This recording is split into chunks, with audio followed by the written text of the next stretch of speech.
Paz seja com todos. Luz amiga, pedimos a sua permissão para a realização dessa tarefa nova. Pedimos para ela a sua bênção, que ela seja conforme a vontade de Deus, para ser útil e boa para todos nós, nos trazendo paz e harmonia. Trazemos para a nossa reflexão de hoje os versículos 12 e 13 do capítulo 16 e o versículo 26 do capítulo 14 do Evangelho segundo João, em que Jesus traz para nós aqui e agora o seguinte texto: Tenho muito para vos dizer, mas não podeis suportar agora. Mas, quando vier aquele Espírito de verdade, ele vos ensinará todas as coisas e vos fará lembrar de tudo quanto vos tenho dito. Nessa passagem, Jesus deixa claro que não diz tudo porque não tínhamos a maturidade necessária para compreender em profundidade a nossa relação conosco, com Deus e com o outro. É interessante notarmos que a pedagogia divina não perde tempo expondo conceitos ou verdades prematuramente, quando a humanidade ainda não está apta a compreender. Assim como nós não lecionamos cálculo integral na pré-escola e nem mesmo no ensino fundamental ou médio. A revelação divina, ou a retirada do véu que encobre a verdade, é feita de tempos em tempos, conforme as concepções humanas e a sua maturidade para a compreensão dos aspectos da divindade e da criação. Assim, quando éramos crianças, temos a primeira revelação, conhecida como a lei, em que o revelador dita para Moisés os 10 mandamentos, cheios de nãos para uma mentalidade ainda infantil. De forma singela, simplificada, mas contendo em seu bojo o necessário para começar a regeneração da humanidade, resumida, ou melhor dizendo, sintetizada, em amar a Deus sobre todas as coisas e ao próximo como a si mesmo. Aproximadamente 1300 anos depois, quando chegamos à idade adulta, Jesus, o revelador, vem pessoalmente cumprir a lei, sendo a boa nova de Deus para a humanidade terrena já pronta, por estar agora adulta para a segunda revelação, o Evangelho, que é o roteiro cósmico para a redenção humana. Em sua vinda, Jesus não só fala, mas vive e exemplifica fazendo a vontade de Deus e nos revela um Pai de infinito amor e bondade, nos dando um novo mandamento, que nos amássemos como Ele nos ama, para apressar nossa regeneração. Nos versículos em estudo, Jesus diz ter muitas coisas para nos revelar, mas que não podíamos suportar ainda, deixando para o futuro, quando a humanidade estivesse madura para compreender. Para tanto, seria necessário o desenvolvimento da inteligência, a evolução, para as consequentes descobertas e desenvolvimento das ciências, biologia, química, física, astronomia, geologia e outras, o que se dá no século XIX. O revelador, então, se apresenta como o Espírito de verdade, conforme ele mesmo promete em João, e nos traz a terceira revelação. Agora não mais personificada em uma individualidade, mas através das vozes do céu, os Espíritos do Senhor, sendo como que coletiva, em todos os pontos da terra, com o concurso de uma multidão inumerável de intermediários que nos trazem uma realidade nova, a doutrina dos Espíritos, codificada pelo professor Hippolyte Léon Denisard Rivaio, sob o pseudônimo de Allan Kardec. Como essa realidade nova é trazida pelos Espíritos, fica demonstrado que a morte não existe, que continuamos em espírito com toda a nossa individualidade, felizes ou infelizes, aflitos ou em paz, conforme as nossas escolhas, posicionamentos e atitudes enquanto na existência material ou corpórea. O Espiritismo é ao mesmo tempo ciência, filosofia e religião, decorrente da observação dos fatos, a manifestação dos espíritos. O Espiritismo é, então, uma ciência que nos esclarece e consola, uma filosofia que responde às antigas perguntas da humanidade: de onde viemos, para onde vamos, o que somos, e uma religião que nos religa, reconecta, nos aproxima de Deus como filhos e herdeiros. Sem os postulados novos que o Espiritismo nos traz, a compreensão de determinadas passagens do Evangelho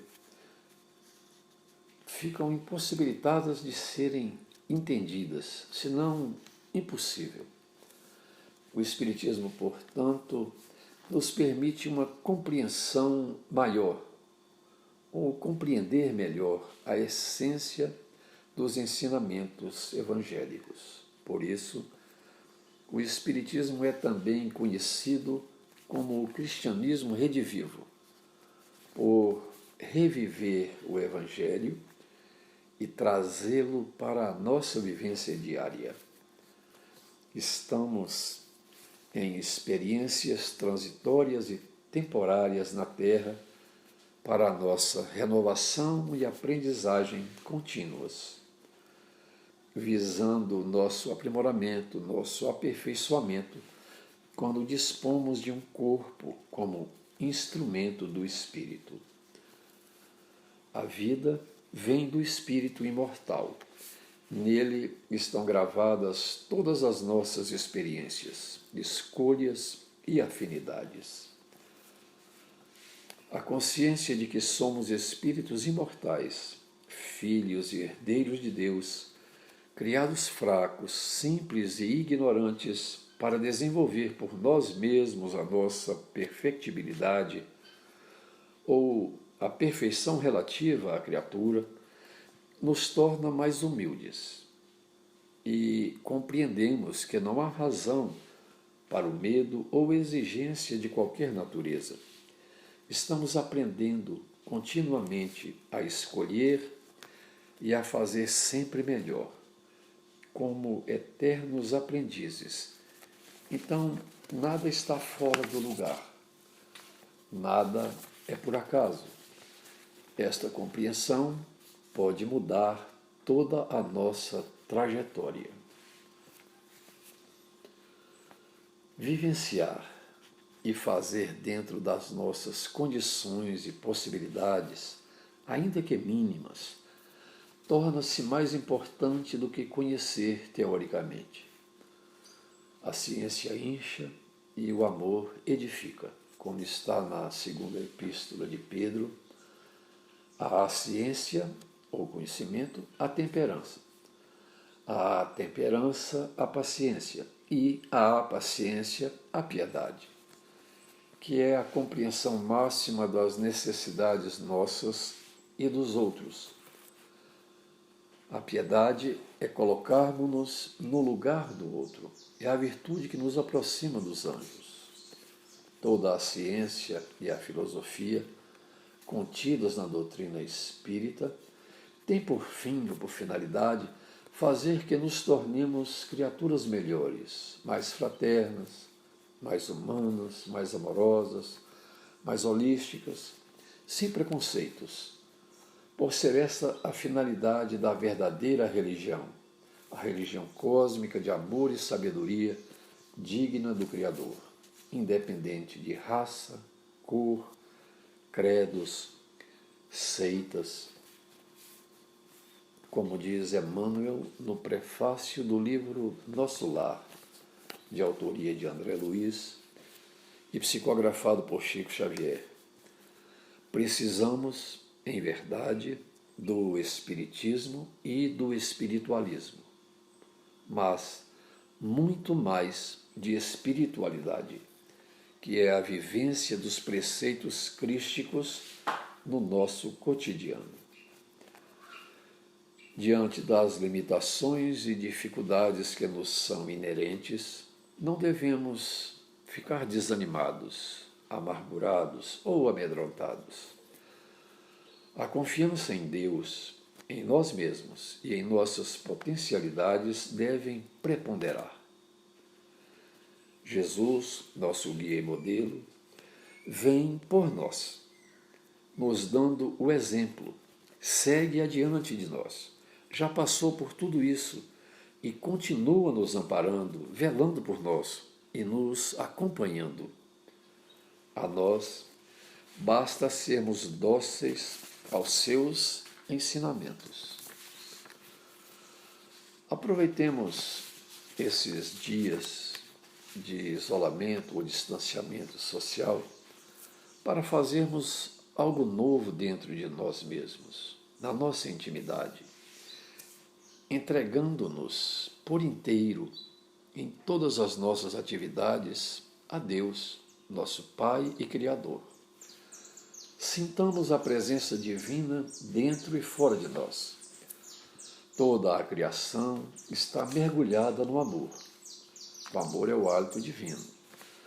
Cultivemos a gratidão a Deus por estarmos aqui vivenciando este momento lindo de nascimento de uma nova humanidade regenerada. Vivemos as dores de um parto e que a nossa gratidão se manifeste em forma de otimismo, de alegria, de paz, de misericórdia e de piedade para conosco e para com aqueles que convivem conosco. Exercitemos nesse sentido todos os dias e em todos os momentos possíveis e atrairemos a luz para o nosso caminho. Sentindo isto, veremos como tudo se torna diferente, como está no Evangelho. Renovai-vos no vosso modo de sentir, para que experimenteis quão boa, perfeita e agradável é a vontade de Deus a nosso respeito. Perseveremos nesse sentimento, ampliemos a nossa solidariedade em favor dos mais necessitados, dos mais carentes. Ouçamos com ingratidão e gentileza, amemos, ainda mesmo que sejamos ignorados. No capítulo 6 de O Evangelho segundo o Espiritismo, o Espírito de verdade nos diz textualmente: Vinde, pois, a mim, vós que sofreis e vos achais oprimidos, e sereis aliviados e consolados. Não busqueis alhures, quer dizer, fora, a força e a consolação, pois que o mundo é impotente para dá-las. Extirpados sejam de vossas almas doloridas a impiedade, a mentira, o erro e a incredulidade. Amai e orai. Sede dóceis aos Espíritos do Senhor. Obreiros, traçai o vosso sulco, recomeçai no dia seguinte o afanoso labor da véspera. O trabalho das vossas mãos vos fornece aos corpos o pão terrestre. Vossas almas, porém, não estão esquecidas, e eu, o jardineiro divino, as cultivo no silêncio dos vossos pensamentos. O Espírito de Verdade, 1861. Aquietemos nossas mentes, vamos respirar, vamos meditar, e vamos recorrer mais uma vez a Emmanuel, agora com o capítulo 35 do livro Ceifa de Luz, psicografia também de Chico Xavier.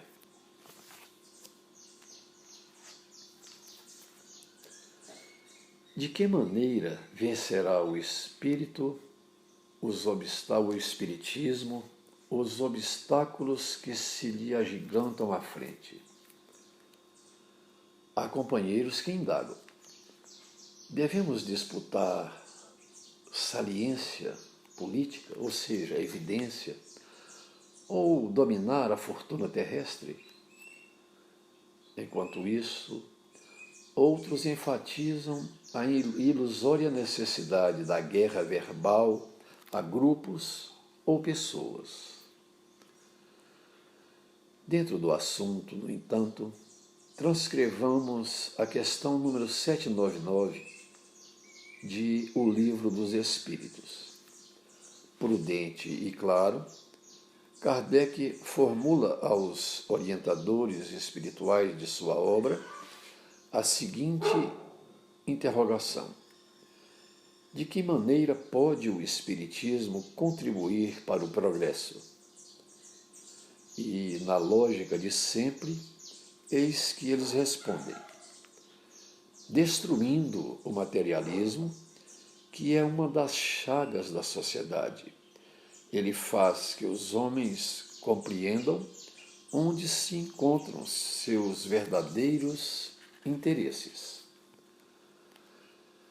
Deixando a vida futura de estar velada pela dúvida, o homem perceberá melhor que, por meio do presente, lhe é dado preparar o seu futuro.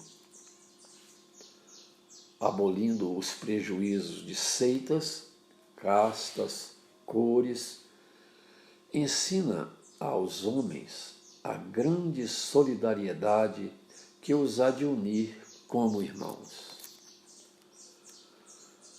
Não nos iludamos com respeito às nossas tarefas. Somos todos chamados pela bênção do Cristo a fazer luz no mundo das consciências, a começar de nós mesmos, dissipando as trevas do materialismo ao clarão da verdade, não pelo espírito da força, mas pela força do espírito, a expressar-se em serviço, fraternidade, entendimento e educação.